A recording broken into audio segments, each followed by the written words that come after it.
कइए के मन कुतब तारू काहे धनिया तू हमके बोलाव तारू फोन कइए के मन कुतब तारू करेलू कॉल खाली कहेलू कुछ ना खुल के बतावेलू ना साफा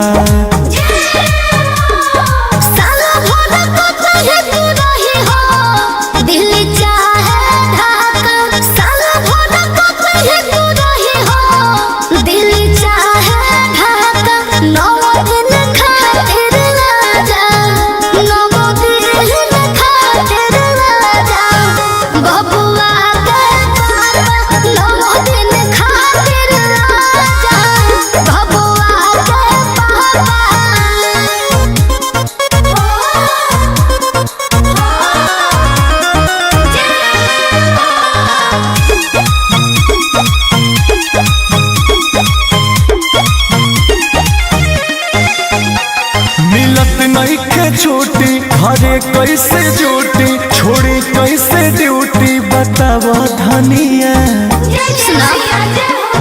सब कर मदद तो कमाएला हो बाकी घरे दशहरा में जाएला हो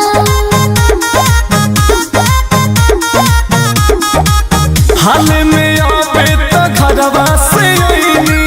होखे दानी तनी ना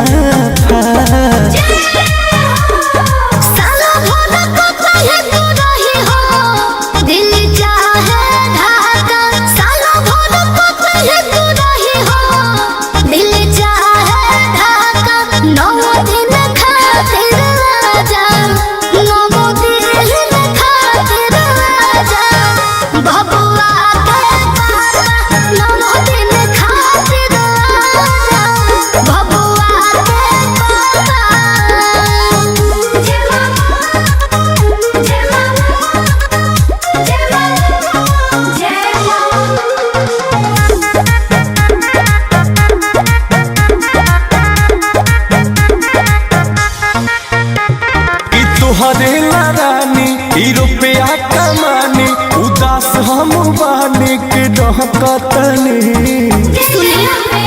हमरा संगे गतिया मारे जे जगावे के पड़े अब के नौरा तर में अंकुश राजा आवे के पड़े